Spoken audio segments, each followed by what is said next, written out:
সদ্য প্রয়াত ইরানের সশস্ত্র সংগঠনের রাজনৈতিক শাখার প্রধান ইসমাইল হানিয়ার মৃত্যুর ঘটনায় ক্ষুব্ধ ইরান। আর এই হত্যার প্রতিশোধ নিতে সরাসরি ইসরায়েলে হামলা চালানোর নির্দেশ দিয়েছেন ইরানের সর্বোচ্চ নেতা আয়াতুল্লাহ আলী খামেনি।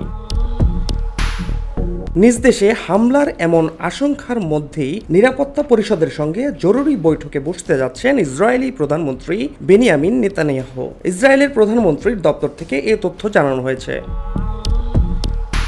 31 জুলাই সকালে আয়াতুল্লাহ খামেনির উপস্থিতিতে ইরানের সুপ্রিম ন্যাশনাল সিকিউরিটি কাউন্সিলের জরুরি বৈঠকে ইসরায়েলে সরাসরি হামলা চালানোর নির্দেশ দেন ইরানের এই সর্বোচ্চ ধর্মীয় নেতা।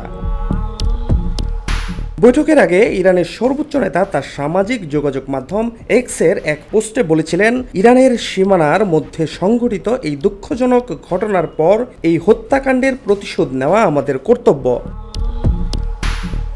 ইরানের শক্তিশালী বাহিনী ইসলামিক বিপ্লবী গার্ড জানিয়েছে, হানিয়াকে হত্যার কঠিন প্রতিশোধ নেওয়া হবে।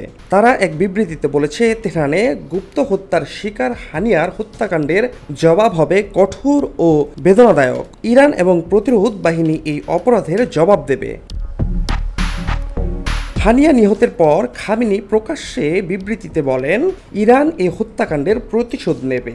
আমরা তার রক্তের প্রতিশোধ নেব, কারণ এই হত্যাকাণ্ডটি ইসলামী প্রজাতন্ত্রের ভূখণ্ডে ঘটেছে। ইসরায়েল কঠোর শাস্তি পেতে এ মঞ্চ তৈরি করেছে। ইসমাইল হানিয়া হত্যাকাণ্ডে ইরান সরাসরি ইসরায়েলকে দায়ী করেছে, যদিও এখন পর্যন্ত আনুষ্ঠানিকভাবে এই ঘটনার দায় স্বীকার বা অস্বীকার কোনোটাই করেনি ইসরায়েলি সরকার। তবে তাদের মন্ত্রীসহ বেশ কয়েকজন শীর্ষ নেতা হানিয়া নিহত হওয়ার ঘটনায় স্বস্তি প্রকাশ করেছেন। ফাহাদ শাহরিয়ার, খবর সংযোগ।